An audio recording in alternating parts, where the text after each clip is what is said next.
د هر کور مکتب د نن زده کړه د سبا ویاړ. السلام علیکم. د هر کور مکتب ګلالیو زده کوونکو ستړي مسئ.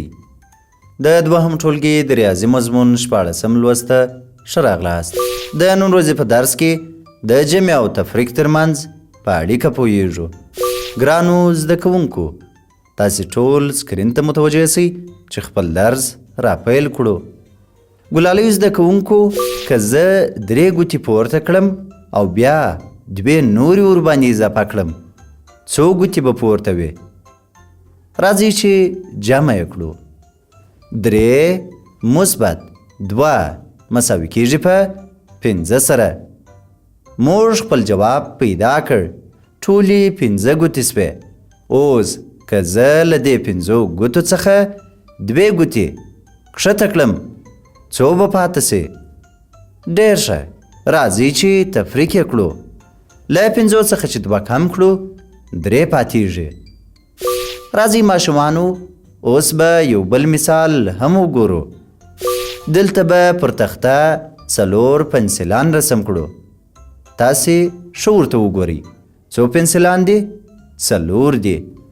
3 پنسلان به نور هم ورباندې اضافه کړو. اوس به وګورو چې ټول څو پنسلان لرو. راځئ چې جمع یې کړو. 4 مثبت 3 مساوي کېږي په 7 سره. اوس به موږ له دې 7 پنسلانو څخه 3 لرې یا هم کم کړو. اوس به وګورو چې څو پاتېږي. موږ زده کړي وه که په یوه سوال کې یو شی کم سوی و، جواب یې په تفریق پیدا کوو. نو راځئ چې له 7 څخه 3 تفریق کړو. له 7 څخه چې 3 کم کړو، 4 پاتېږي.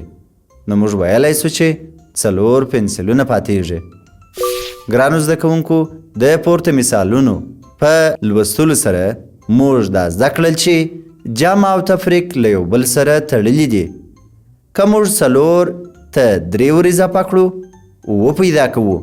که له 7 څخه 3 کم کړو، بیرته 4 په لاس راکوي. نن موږ زده کړل چې که موږ جمع وکړو، پایله یا نتیجه لویږي. که تفریق وکړو، پایله بیرته کوچنۍ سي. ګرانو زده کوونکو، دا و زموږ د نن ورځې درس. په راتلونکي درس کې به جبت او تاک عددونه وپېژنو. په مخه مو ښه.